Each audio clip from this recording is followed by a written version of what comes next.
Bien, hermanos, en nuestra iglesia se han hecho distintos sermones relacionados a la iglesia. Hemos hablado de la membresía, por ejemplo, de la disciplina o clases de estudio bíblico en donde se ha hablado de la iglesia y de la importancia que tiene la iglesia como novia de Cristo, siendo la amada del Señor, en donde hemos aprendido también de el Señor como el esposo de la iglesia y la iglesia con esos deberes de esposa también ante su Señor, que es Cristo.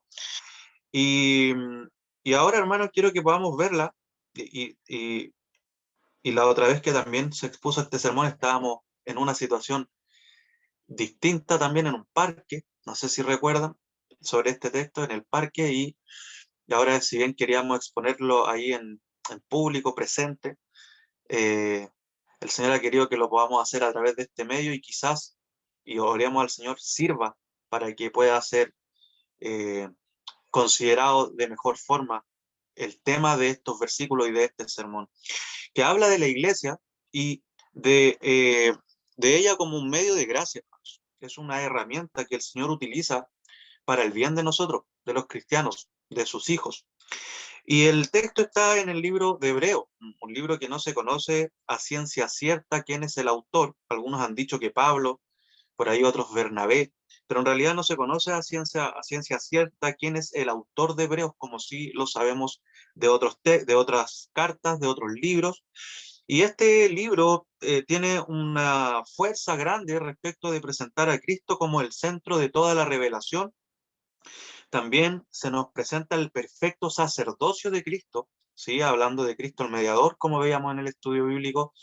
Hebreo nos presenta con belleza y con énfasis esa tarea de sacerdote de nuestro glorioso mediador, el Señor Jesucristo, intercediendo del Padre hacia nosotros y de nosotros hacia el Padre también, pero siendo Él ese Cordero y también el que se ofrece como sacerdote para que tengamos libre acceso al Padre. Y además nos muestra cómo todos esos tipos y sombras del Antiguo Testamento, esas figuras, ¿cierto? Que a veces no entendemos muy bien, pero cómo todas ellas se revelan en Cristo, en su obra, y siendo Él entonces la cúspide de la revelación, el porqué de todas las cosas. Y también usted va a encontrar en este libro bastantes exhortaciones directas.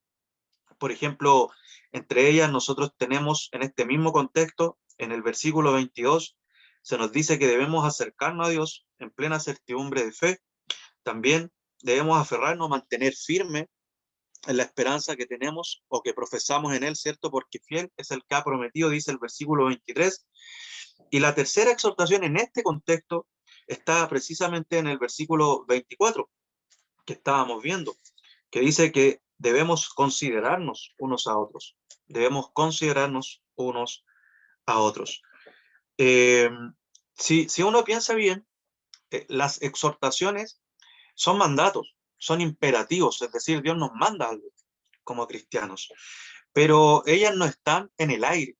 Cuando el Señor manda algo, hermanos, no es solamente porque sí, pudiendo hacerlo, porque Él es el dueño de todo, Él es Señor, gobernador de todo.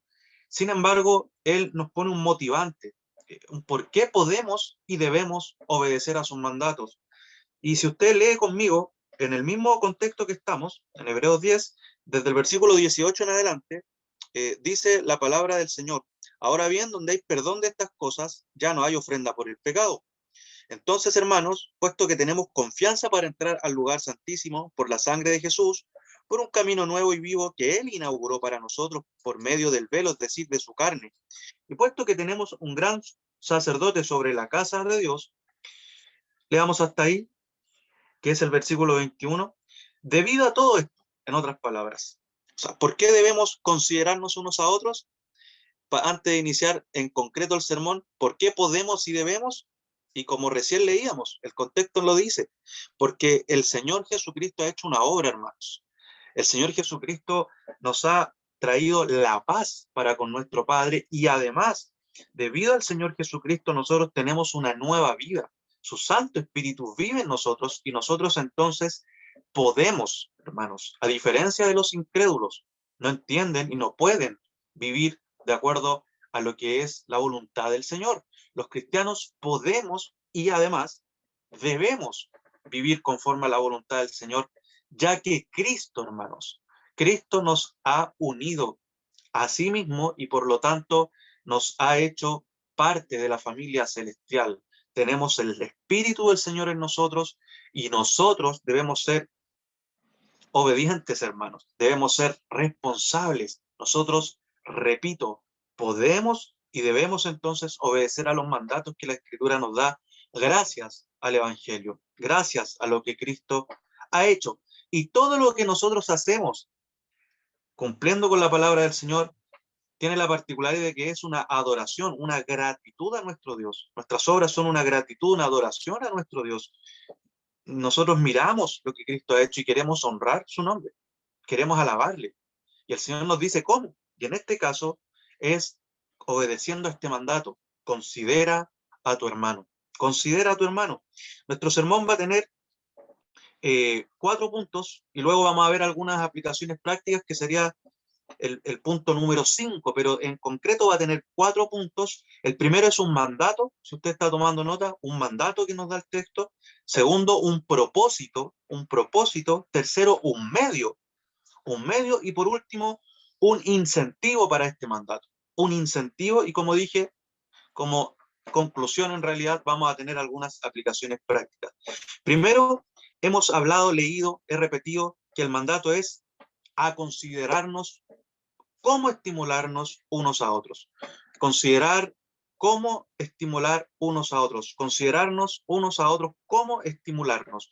Y la palabra considerar es una palabra, hermanos, que usted la va a encontrar en distintos lugares de la Escritura. Por ejemplo, hermanos, el Señor en Lucas 12:24 y el 27 nos manda a considerar a los, se debe acordar, cuervos, que a pesar de que no trabajan, son alimentados por Dios. Dice, considéralos. También los lirios del campo deben ser considerados, toda su belleza, ¿cierto? Mírenlos. También en Hechos 27, Pablo cuando estaba naufragando, dice el texto que ellos veían un lugar con una playa, que era una isla, ¿cierto? La isla de Malta, donde luego ellos llegan. La observaban, imagínense ahí en el naufragio desesperado, ellos estaban buscando, mirando y lograron encontrar una playa, una isla.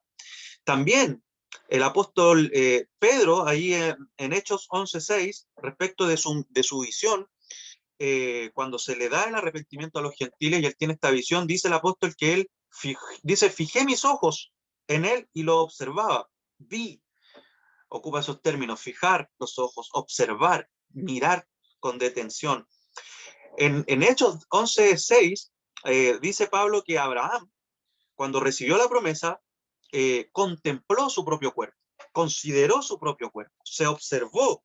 Y a pesar de esto, de que tenía como 100 años, ¿cierto? Él no titubeó en la promesa del Señor. ¿Sí? Y también en Hechos, capítulo 7, hablando acerca de Moisés y de su visión, se nos dice que Moisés al ver esta llama que ardía, ¿cierto?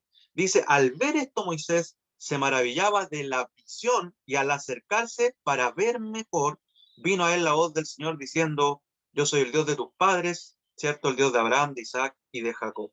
Entonces, hermano, el término considerar, en este contexto también, y en los que hemos leído, aunque hay muchos otros, es un término que nos llama a prestar mucha atención, hermanos. Mucha atención.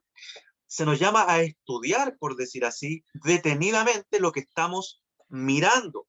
No es solo una mirada de pasadita, por encima nada más.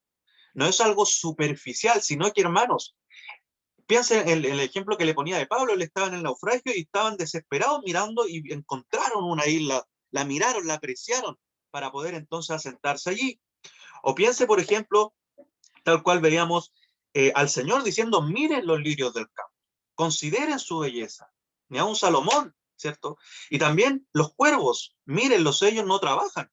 Hay que hacer todo un análisis para mirar a los animales, a estos cuervitos, y ver que no trabajan, no hacen nada, y el Señor los alimenta. Entonces aquí se nos está diciendo, de la misma forma, miren detenidamente, con atención, estudien detenidamente, con atención, no por encima, no una mirada solamente. ¿Y qué cosa es lo que se nos llama aquí a considerar? dice el cómo estimularnos a quiénes, unos a otros, a nuestros hermanos que ya vamos a pasar para allá. Sigamos pensando en la palabra considerar. Usted tal vez ya la ha escuchado en otros textos de aquí también de Hebreos. Si usted va a Hebreos 3:1, ahí dice que debemos considerar a Jesús, el apóstol y sumo sacerdote de nuestra fe. Ese que fue enviado de manera especial y de forma única por el Padre y que es nuestro sumo sacerdote, ¿cierto? De nuestra fe. Hay que mirarlo, no una pasadita de nuevo, no algo simple y superficial, no, hay que estudiarlo, conocerlo, observarlo, apreciarlo, hermanos. También dice que debemos, en Hebreos 12:3, mirar así también a aquel que soportó tal hostilidad de los pecadores contra el mismo, para que no se cansen ni se desanime en su corazón. Cuando usted está desmotivado de la vida cristiana, de las frustraciones de este mundo, usted está cansado, ¿qué hay que hacer? El texto ahí en Hebreos 12:3 dice que hay que considerar, mirar a Cristo, ¿cierto? Para que así no se desanime nuestro corazón y no nos cansemos. Hermanos, Hebreos 12:2 también, ahí mismo, aunque ahí se nos dice que debemos tener puestos nuestros ojos, la idea no es el mismo término considerar, pero la idea del concepto es similar, que hay que estar atentos. Nuestros ojos deben estar en Cristo. ¿En quién deben estar puestos nuestros ojos con detención?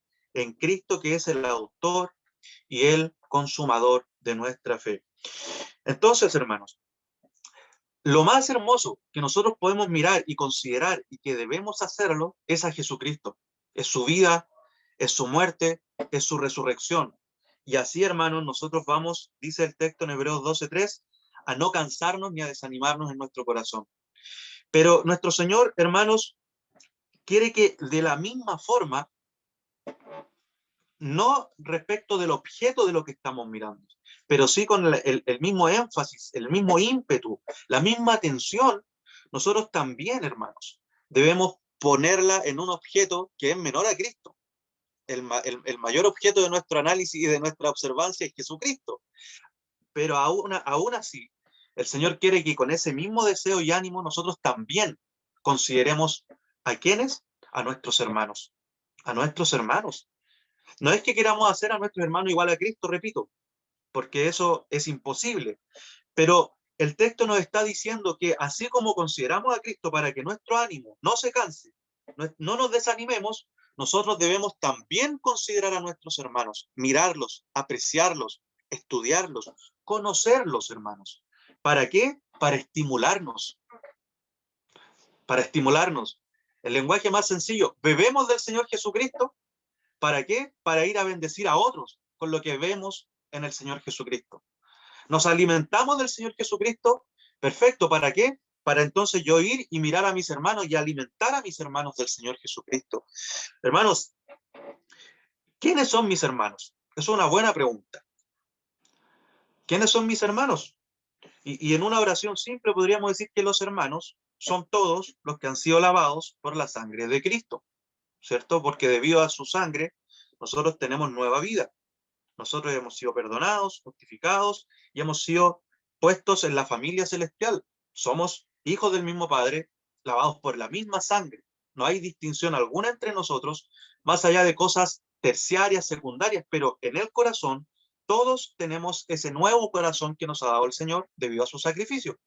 Todos los que creen en Cristo Jesús y viven de acuerdo a esa realidad de que son nuevas criaturas, son nuestros hermanos.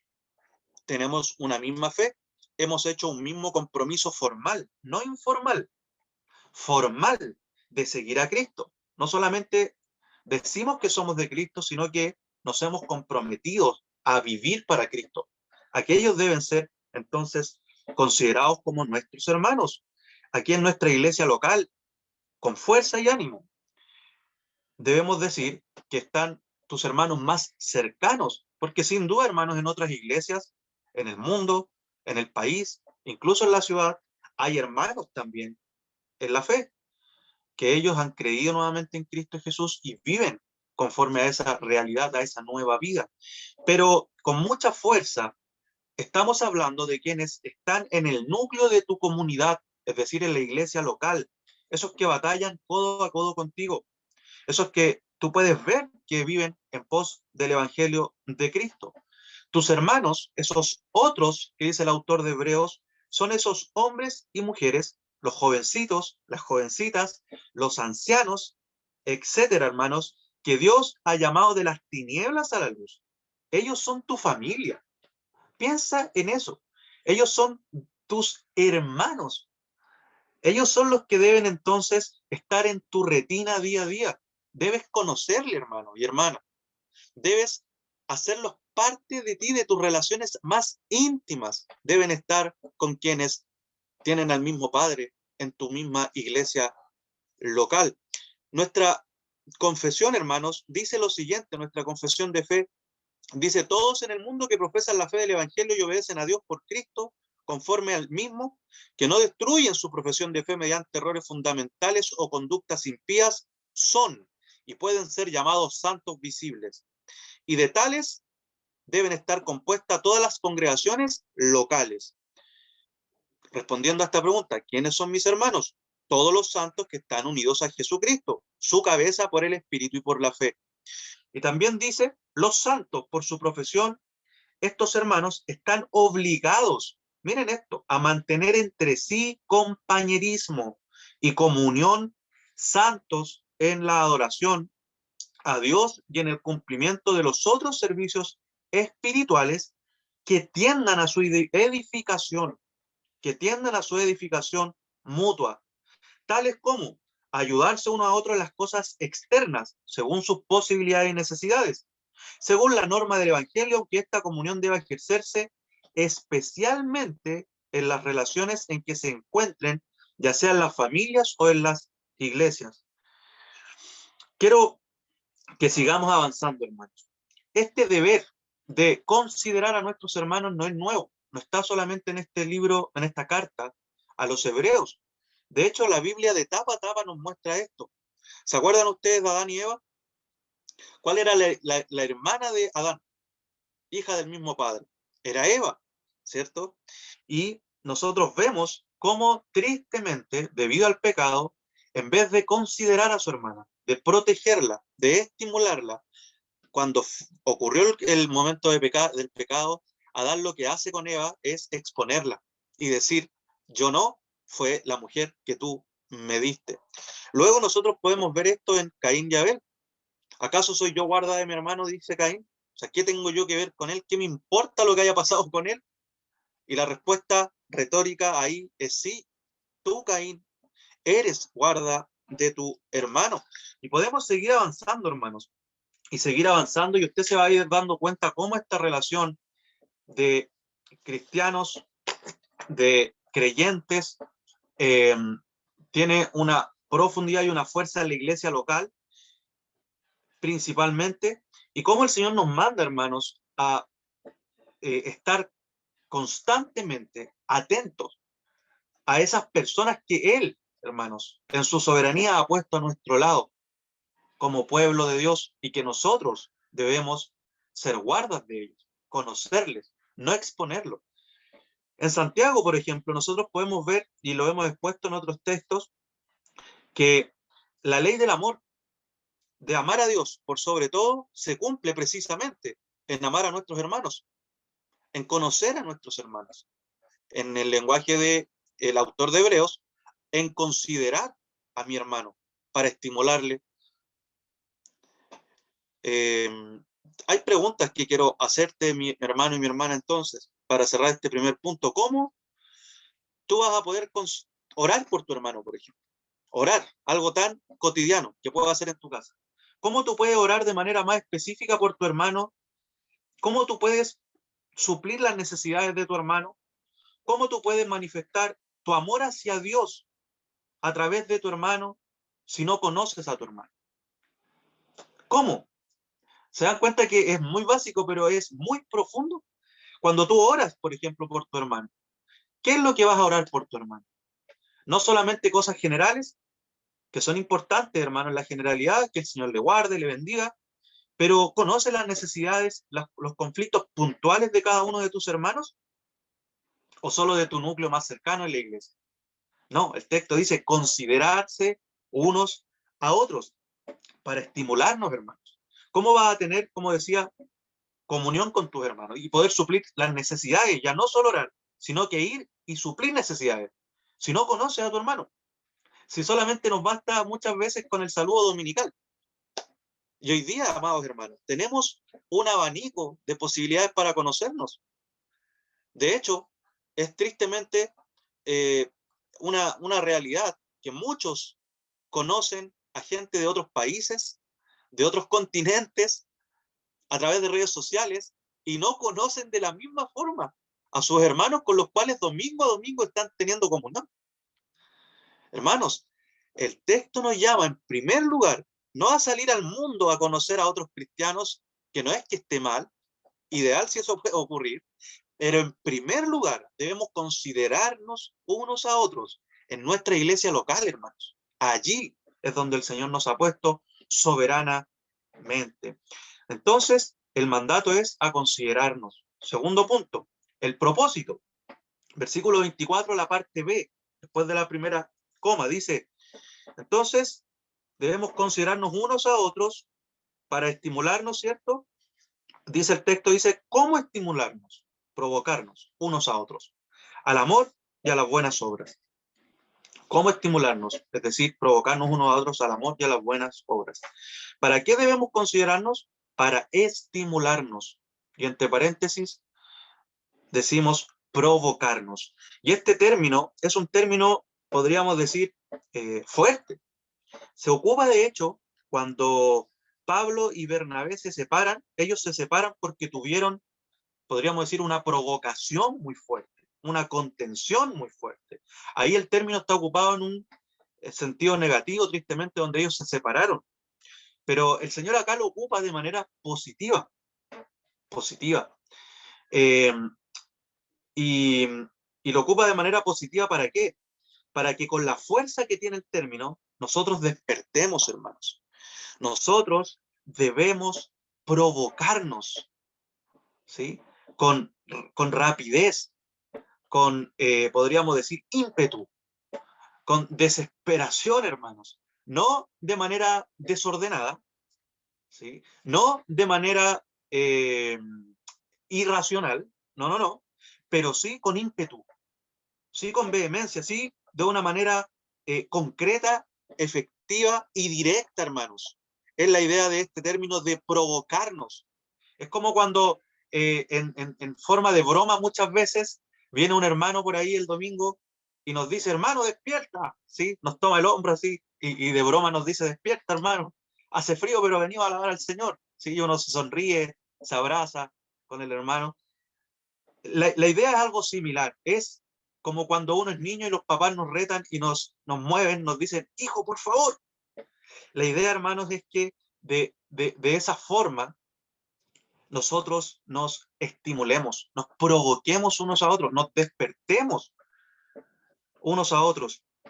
Y si bien acá en Hechos 15:39 el término, repito, se ocupa de manera negativa, hubo una provocación grande, una contención entre Pablo y Bernabé, también en sentido positivo, muchas veces, hermanos, van a venir nuestros hermanos y van a provocarnos, a decirnos, hermano, ya está bueno, deja tu pecado, hermano, deja esos caminos, vuélvete al Señor, recuerda los días pasados, ven a tu primer amor, hermano, deja el pecado, despierta, hermano.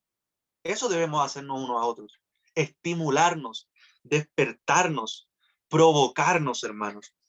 Y sin duda, hermanos, este término implica muchas cosas. Por ejemplo, no todos somos iguales, ¿sí? Hay hermanos que tal vez va a bastar con una llamada de teléfono, que uno le diga, hermano, ¿cómo estás? Te he extrañado, te he echado de menos. Otro hermano va a necesitar una visita. Hay un hermano que a lo mejor va a necesitar un abrazo y se va a sentir provocado, estimulado. Hay otros hermanos que van a necesitar consejería constante. Hay otros hermanos que solamente orar por él y con él, les va a servir y van a decir, hermano, gracias, y eso va a servir para este estímulo del que estamos hablando.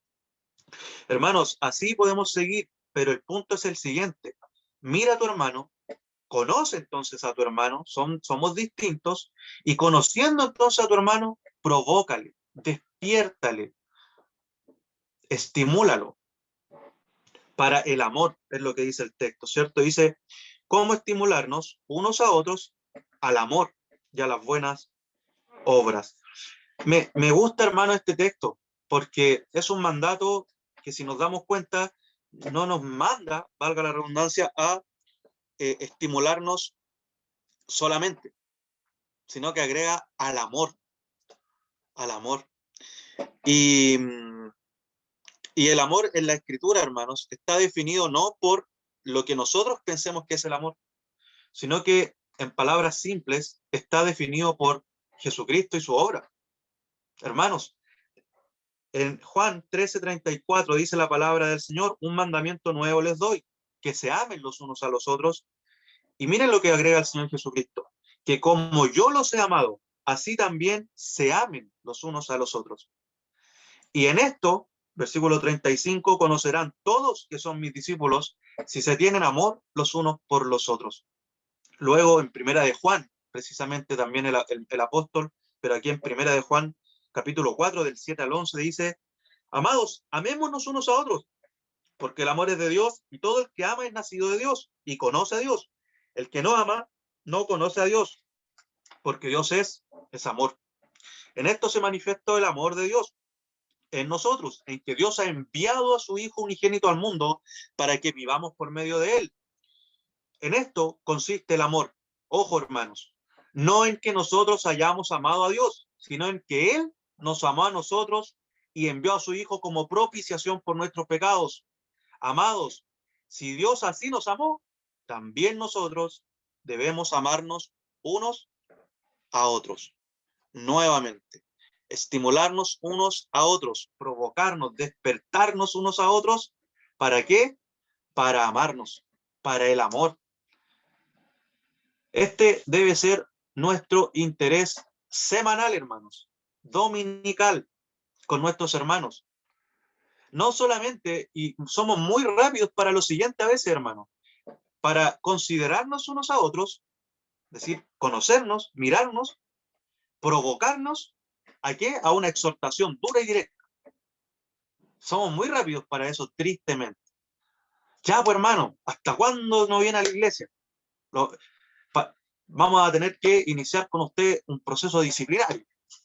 Somos muy rápidos para esas cosas, para buscar ese pecado en el hermano o algo que a mí no me guste y entonces ir con el hacha, hermanos. Somos muy rápidos para eso, tristemente. Y ojo, hermanos, hay momentos en donde es necesario hablar de esa forma y hay un proceso en la escritura disciplinario que hemos aprendido y que es necesario en ciertos momentos. Pero fuera de esos momentos puntuales, amados hermanos, nuestras relaciones debiesen estar marcadas por estimularnos de la manera en que Cristo lo hizo en la cruz, es decir, entregando nuestra vida por los demás, mostrando el amor del Padre hacia nosotros a través de la obra de Cristo, y así estimularnos en amor y al amor, como dice acá la palabra. Y para esto, tristemente, somos muy lentos. Nos cuesta, amados hermanos, amarnos. Y el autor de Hebreos, junto a amarnos, al amor, agrega, lea conmigo, dice, y a las buenas obras. Y a las buenas obras. Y cuando hablamos de las buenas obras, yo quiero que entendamos, hermanos, que aquí el autor de Hebreos no nos está llamando a ir a un orfanato, a ir a un hogar de ancianos, que son cosas buenas y loables, sino que nuevamente el núcleo de todo esto es en la iglesia local, es en el corazón de de la comunidad de fe, en la iglesia local, en nuestras relaciones, donde deben estar nuestras relaciones más íntimas, más internas. Allí es donde debemos considerarnos, conocernos detenidamente, estimularnos, provocarnos al amor, a que vivamos de acuerdo al amor de Cristo, que ha sido derramado en nuestros corazones por gracia. ¿Para qué? Para que entonces con ese amor hayan obras buenas, obras consecuentes de ese amor en mi comunidad de fe. Yo debo, hermano, propiciar por todos los medios posibles que el amor que digo tener al Padre debido a la obra de Cristo, se vea en hechos concretos en mi iglesia local. Se vea en hechos concretos en mis hermanos. Y esa es una pregunta muy necesaria. ¿Cómo estás demostrando el amor de Dios a través de la obra de Cristo en tu vida, en tus hermanos? ¿Se dan cuenta que a veces es más fácil provocarnos con palabras y una exhortación dura, en vez de provocarnos, estimularnos con acciones concretas de amor? Por ejemplo, hermanos, cuando un hermano sufre, está en una despedida de un familiar, es hermoso verle, hermanos, y damos la gloria al Señor junto a los demás pastores, porque es hermoso verles estando en ese momento de dolor, acompañando a uno de nuestros hermanos. Eso estimula a los demás, eso mueve a los que son más quedados, más flojos, o que prefieren quedarse en la casa en vez de ir a un velorio, a un funeral. Pero al mirar a la iglesia moviéndose, acompañando a su hermano, eso va a estimular a los demás, a que entonces también sean parte de llorar con los que lloran. Muchas veces esas buenas obras están solamente cuando hay que gozarse, reír con los que se gozan, con los que ríen. Pero esas obras también deben estar en esos momentos difíciles. Y eso estimula, hermano. Cuando nace un bebé, cuando nace un bebé, es hermoso ver que va a la iglesia, los hermanos, a visitar, a saludar este nuevo nacimiento. Hermanos, cuando hay necesidad, que nazca también de cada uno de nosotros, el estar presente, el suplir necesidades, hermanos. No solamente esperar a que la iglesia o los diáconos lo hagan, unos a otros, hermanos. Y eso estimula, provoca a los demás a entonces vivir de acuerdo a esto. Hermanos, estas obras buenas no se tratan solamente de hacer cultos en la semana, por ejemplo, en las casas, y decir, bueno, yo voy a estar en cada casa participando de los cultos familiares, por ejemplo. Yo voy a acompañar a mi hermana a orar. Es bueno y necesario. Y de hecho, la comunión íntima de la oración, de abrir la palabra junto a mi hermano, es importantísima, hermanos. Pero el texto también tiene un sentido práctico, muy práctico, de que además de esto, yo pueda estar con mis hermanos en sus momentos de enfermedad, visitando, como decíamos, exponiendo Santiago a las viudas, a los huérfanos, alimentar a los hambrientos. Hermanos, se nos manda, en otras palabras, a ser como nuestro Señor Jesucristo, el que no consideró ser igual a Dios como cosa a que aferrarse, sino que no solo no consideró, sino que Filipenses 2 nos dice que además Él descendió, habitó con nosotros, hermanos. ¿Se dan cuenta? Estuvo con el necesitado, tocó a los enfermos, hermanos, tocó a los enfermos y los sanó. La idea fuerza del texto es entonces que este amor, estas buenas obras sean así, prácticas, cercanas. Tercero, hermanos, hemos visto un mandato, considerarnos unos a otros, un propósito para estimularnos, provocarnos al amor y a las buenas obras. Y tercero, un medio. ¿Cuál es el medio por excelencia a través del cual podemos recibir estas gracias, hermanos? Y ojo, dar también estas gracias. El medio por excelencia, dice el versículo 25. Léalo, por favor. Versículo 25. No dejando de congregarnos, como algunos tienen por costumbre, sino exhortándonos unos a otros. Nuevamente aquí se repite unos a otros. Pero el medio, hermanos amados, para que esos unos y otros se consideren, se provoquen al amor y a las buenas obras, es por excelencia el congregarnos. Hermanos, ese medio es en la reunión pública, principalmente. Hay otras instancias, recién lo mencionaba, y debemos buscarlas y propiciarlas. En la semana, estar juntos, conocernos, orar, leer la Biblia, suplir nuestras necesidades. Pero la instancia por excelencia, amados hermanos, de los que son hermanos, nuevamente, hijos de Dios, es el día del Señor y el culto público. Hermanos, es en la congregación, es decir, cuando el pueblo de Dios se reúne ahí en la iglesia local. Es en el día del Señor, hermanos, y con la congregación donde podemos considerar de mejor forma a nuestro hermano, allí en la asamblea pública. Hermanos, allí es cuando debemos con mucha fuerza estimularnos para que allí entonces se evidencie el amor y también se puedan dar esas buenas obras. Es con la iglesia reunida principalmente, hermanos. Por lo mismo, hermanos, por lo mismo, debemos asistir a esta santa convocatoria. Hermanos, es Cristo el pastor principal, el que llama a sus ovejas, a su rebaño, a congregarse, domingo a domingo. No debemos, hermanos, dejar de hacerlo, porque esta palabra dejar de hacerlo, como algunos tienen por costumbre, no dejando de congregarnos, tiene que ver, hermanos, con abandonar, tiene que ver con desechar a alguien, con abandonar un voto, un compromiso serio, solemne.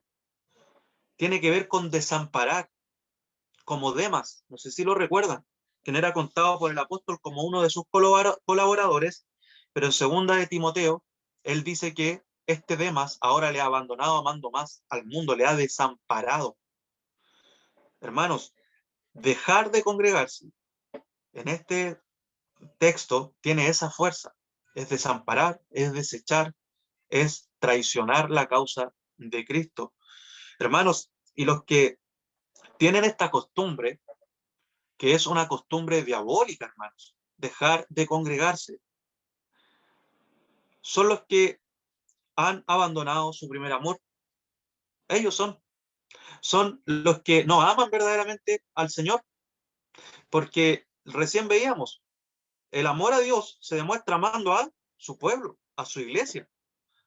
Y yo no puedo decir que amo a Dios si no estoy amando a su iglesia en el día que el mismo Dios ha destinado para que yo pueda entonces estimular a mi hermano al amor y a las buenas obras, que es el día del Señor, cuando nos congregamos, cuando estamos juntos, cuando dejamos todas nuestras responsabilidades laborales, ¿cierto? Todos nuestros placeres, nuestros hobbies, por un momento en pausa, para enfocarnos en Dios y en su pueblo, el domingo, el culto público. Dejar de hacer esto, entonces, está diciendo algo muy sencillo, hermanos, y es que en ese lugar están mis deseos, mis proyectos, mis placeres, mi trabajo, yo y yo. Hermanos, por eso digo que es diabólico, porque es cambiar el orden que Dios ha establecido, en donde Él es el centro y se demuestra ese amor a través de su pueblo. Pero si yo me pongo en el centro, estoy obedeciendo la voz del enemigo. Ustedes serán como dioses. Olvídense de Dios. Hermanos, es tan delicado abandonar la santa convocatoria de congregarnos para estimularnos al amor y a las buenas obras, que si usted lee conmigo más adelante, usted se va a dar cuenta de que el primer paso para ser considerado un apóstata, es decir, una persona en que él ya no hay salvación, porque en realidad nunca fue un discípulo del Señor, el primer paso visible es dejar la casa del Señor, porque el invisible es el del corazón, pero el visible es dejar la casa del Señor. Lea conmigo, mire lo que sucede con estos que dejan de congregarse, estos que tienen la costumbre de abandonar la casa del Señor. Versículo 26 del mismo capítulo 10, 26 en adelante. Porque si continuamos pecando deliberadamente después de haber recibido el conocimiento de la verdad, ya no queda sacrificio alguno por los pecados. ¿Quiénes son los que continúan pecando? Ojo, después de haber recibido, de haber tenido en sí el conocimiento de la verdad, el evangelio, de conocer doctrina, de saber de memoria la doctrina.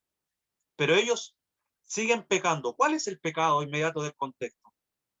Dejar de congregarse. Y por lo mismo, dejar de considerar, de conocer a sus hermanos, dejar de estimularlos, dejar de dar ese amor y esas buenas obras.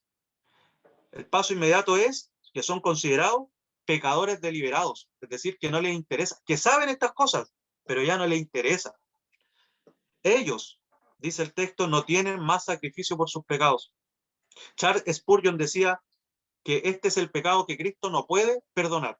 Pero ¿cómo, pastor, si Cristo perdona todos los pecados? Sí, Cristo perdona todos los pecados, hermanos, a excepción de ese hombre que no quiere ser perdonado, que quiere vivir de acuerdo a su voluntad, no a la del Señor. ¿Por qué? Porque ese hombre en realidad, hermanos, no tiene la vida. Ese hombre en realidad no es discípulo. Ese hombre en realidad es un apóstata.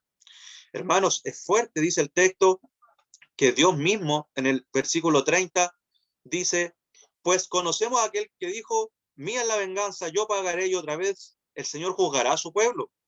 Hermanos, horrenda cosa es caer en las manos del Dios vivo. El Señor juzgará a su pueblo. El Señor sabe quienes dentro de su pueblo están yendo intermitentemente, en realidad no se congregan con profundidad, no hacen relaciones serias porque su interés está en el mundo, y muchas veces van a la iglesia solamente para recibir algo, para tranquilizar sus conciencias, pero no para demostrar el amor que dicen tener a través del pueblo de Dios, no para considerarse unos a otros al amor y a las buenas obras, no para estimular a los demás, no para ser exhortados, sino que ellos van a tranquilizar su conciencia, a pintarse como cristianos para estar tranquilos consigo mismos, no con el Señor. Y por eso el Señor de su pueblo conoce a los que son apóstatas, que en realidad están en el pueblo de Dios, pero no son del pueblo de Dios, y el Señor los juzgará. Y es horrenda cosa, hermanos, caer en las manos del Dios vivo. ¿Se dan cuenta de la importancia de guardar el día del Señor y de participar en el culto público, hermanos? Usted va a la iglesia, no solamente, no es ir a la iglesia, es ser parte de la iglesia. Ese es el mandato. No es solamente congregarse y le ponemos, ¿qué es congregarse? Estar el domingo. No, hermanos, congregarse más allá de estar. Es estimularnos, es conocernos, es desarrollar relaciones profundas, íntimas, hermanos. Eso es congregarnos del todo, hermanos. Isaías 58, hermanos. Miren lo que dice el versículo 3 al 14. Si por causa del día de reposo apartas tu pie para no hacer lo que te plazca en mi día santo, dice el Señor, y llamas al día de reposo delicia, al día santo del Señor honorable, y lo honras, no siguiendo tus caminos, ni buscando tu placer, ni hablando de tus propios asuntos, entonces te deleitarás en el Señor. Y yo te haré cabalgar sobre las alturas de la tierra y te alimentaré con la heredad de tu padre Jacob, porque la boca del Señor ha hablado. ¿Cómo? ¿Cómo puedo tener esta bendición, Señor? Olvídate de ti, sobre todo en el día santo. Es para el Señor, es para su pueblo, es para honrar su nombre, es para considerarnos, estimularnos, provocarnos al amor y a las buenas obras. Hermanos, también quiero que podamos ver un incentivo que nos da el texto. Hemos visto un mandato, hemos visto un propósito, hemos visto un medio, y ahora vamos a ver un incentivo. Dice el versículo 25 que esto debemos hacerlo mucho más al ver que aquel día se acerca. Hermanos, este es un llamado a mirar la obra de Dios en nuestras vidas, en las de nuestro hermano, sabiendo que viene un día final, sabiendo que viene un día, hermano, glorioso.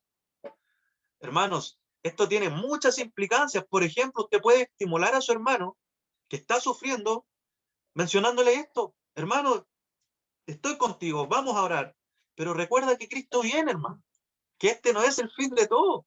Vamos a estar eternamente gozándonos con nuestro Señor. ¿Se dan cuenta?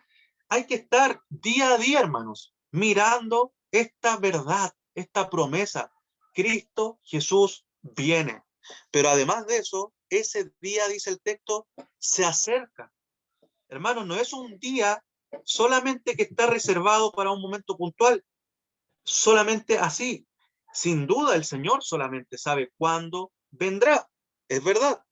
Pero además, debemos entender lo siguiente, hermano. El reloj está avanzando. No es que esté pausado. No, está avanzando día a día y ese día se acerca hacia nosotros. Hermanos, así como nosotros esperamos en la noche que llegue la luz del sol, en la mañana, en la madrugada, asimismo, hermanos, estamos en tiempos de angustia, de dolores, de complicaciones. Hermanos, no tenemos un lugar donde congregarnos, estamos a través de este medio ahora con distintas limitaciones. Pero hermanos, viene un día del Señor, en donde el día del Señor santo, glorioso, va a ser eterno, hermanos. Nadie nos separará de la presencia de Cristo, vamos a adorarle por siempre. Y eso viene, hermanos. Quiero enfatizar eso, el texto lo hace. Eso se acerca, amados hermanos. Como decía un autor, no vivimos un día menos de nuestra vida. Cuando se acaba un día, ya perdí un día de vida. ¡Qué fome! perdió otro día de vida, que fome. No, nuestra lógica de vida, la del cristiano, es un día más para acercarme a mi Señor, he logrado superar. Cada día que pasa es un día más que he dejado atrás para entonces acercarme a mi Señor. La cuenta cada vez se hace más estrecha, amados hermanos. Cada día que pasa, amados hermanos, cada año nuevo que celebramos, debemos tener eso en nuestro corazón. Mi Señor viene, hermanos. El tiempo se va agotando. Pero ojo, amado hermano y hermana, y amigo y amiga que escucha, si tú eres de los que abandona el día santo del Señor, si tú eres de los que no estás considerando a tu hermano para estimularle al amor y a las buenas obras, si tú eres de los que pone un pie en el mundo y otro en la iglesia constantemente, déjame decirte que ese día para ti será de juicio, será de ira, no será de gracia, no será de salvación, no será de bendición, será de la eterna maldición, porque vas a recibir de las manos del Dios vivo un castigo que es eterno. Hermanos, entonces, hemos visto un mandato, ¿sí? Hemos visto un propósito, hemos visto un medio, y lo que nos incentiva para todo esto es que el Señor Jesucristo viene. Bien, amados hermanos. Hermanos, vamos a pasar a algunas aplicaciones prácticas. La primera salta a la vista, hermano. Hermano y hermana, congrégate. Congrégate. No solo asistas. No digas yo ya fui el domingo, terminó el culto y salí volando de la iglesia porque tengo que ir a ver la olla que la dejé encendida. No, hermano. Congrégate, ten relaciones profundas con el pueblo de Dios. Si tú dices que amas a Cristo, debes amar a su novia, a su esposa. Si tú dices que me amas a mí y aborreces a Karina, mi esposa, ten por seguro que jamás nunca voy a considerarte para nada. No, hermano, si tú dices que me amas a mí, debes amar a mi esposa. ¿Cuánto más, amados hermanos? ¿Cuánto más? Si decimos que amamos a Cristo, nosotros eso lo evidenciamos, lo demostramos amando a su novia por la cual Él dio su vida, hermanos. Así demostramos nuestro amor al Señor, y eso se da al congregarnos. Hermanos, los cristianos somos parte de un cuerpo, somos miembros los unos de los otros. Debemos congregarnos. ¿Para qué? Miren lo que dice Primera de Pedro 2:5. Como piedras vivas edificados como casa espiritual y sacerdocio santo, para ofrecer sacrificios espirituales aceptables a Dios por medio de Jesucristo. Es allí, hermanos, en la congregación y en el culto público, en donde por excelencia, entonces, nosotros vamos a honrar a nuestro Señor, a adorarle, a hacer esas piedras vivas, encendidas. Hermanos, segunda aplicación, démonos cuenta que el texto dice, considerémonos unos a otros. El texto no dice, considérate a ti mismo, o no dice, considerémonos a nosotros. No dice eso el texto. Dice unos a otros. Es decir, hermano y hermana, saca los ojos de ti, hermano y hermana. Hermano y hermana, no se trata de ti. Hermano, Cristo no se consideró a sí mismo como siendo igual a Dios como algo a que aferrarse. Al contrario, Él se despojó. Hermano, nosotros vamos a la iglesia no a servirnos de la iglesia, sino a servir a la iglesia. Nosotros vamos a atender a nuestros hermanos. A eso ese es el propósito de este texto también. Ve a la iglesia, conoce a tus hermanos y sírveles. No es al revés. Ve a la iglesia para que te conozcan. Ponte en una vitrina, en un pedestal, para que te vean y te atiendan. No, hermanos. Hermanos, vamos a servir, a seguir el ejemplo del príncipe de todos los pastores, el gran pastor que dio su vida por sus ovejas, no fue atendido por sus ovejas, y nosotros vamos entonces a dar nuestra vida por nuestros hermanos. Es importante eso, hermano, porque en la sociedad en la que vivimos, tristemente, las iglesias han adoptado esto, en donde la iglesia es un lugar donde se nos sirve, es un mall, un centro comercial, en donde debo sentirme a gusto, y si es que no, en esta iglesia no hay amor y me voy. Hermano, y puede que en ocasiones en nuestra iglesia no haya amor, y de hecho yo creo que no hay el amor que debiésemos tener. No somos una iglesia perfecta, hermanos, y por lo mismo nos necesitamos unos a otros. Y si tú dices que falta amor, yo te invito entonces, con esa sabiduría, con ese amor que tú sí tienes, a amarnos, a enseñarnos cómo debemos amarnos. Porque una falta de amor sería, a esta iglesia le falta amor, así que me voy. Eso sería un aborrecimiento. Por lo mismo, si dices que falta amor, entonces ven y enséñanos, ayúdanos a perfeccionar el amor. ¿O acaso no nos necesitamos para perfeccionarnos en el amor que hemos recibido del Padre? ¿O acaso no debemos provocarnos, estimularnos al amor? Sí, hermanos, hasta el último día de vida nos va a faltar esa calidad y cantidad de amor que el Señor Jesucristo nos demostró. Por eso nos necesitamos, hermanos. Hermanos, también te animo a cuidar el alma de tu hermano.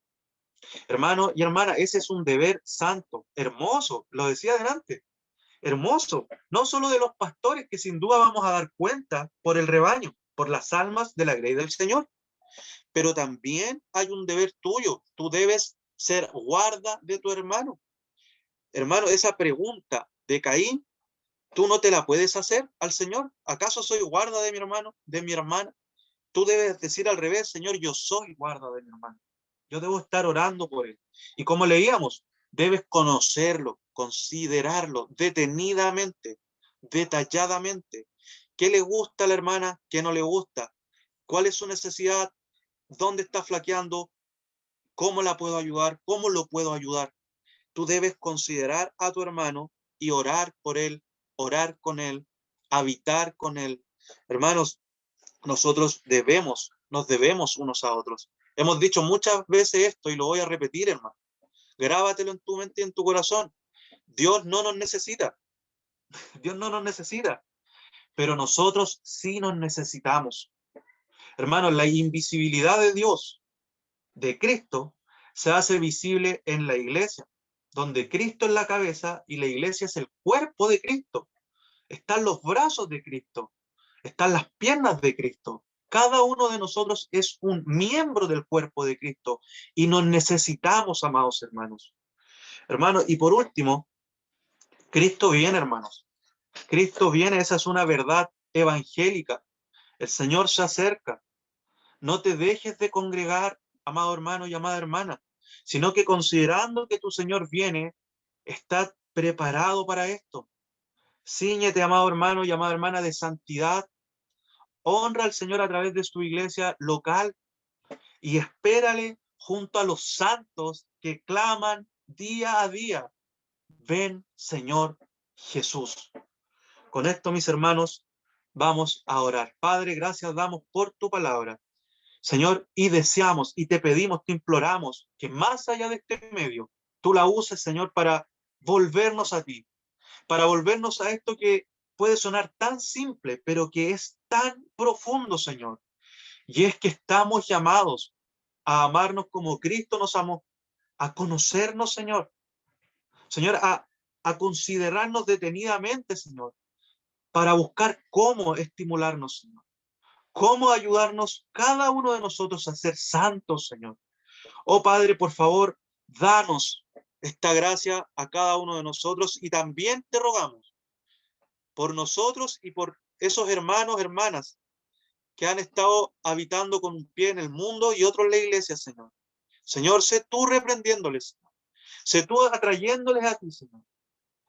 Señor, afírmanos, por favor, en esta gran tarea que tenemos por delante, pero como decíamos, es tan hermosa, Señor, que es que tú nos has tenido por dignos para vivir de acuerdo a tu voluntad, Señor, en la iglesia en la cual tú nos has dado, Señor. En este caso oramos por gracia soberana específicamente y te pedimos todo esto en el nombre de Jesús. Amén.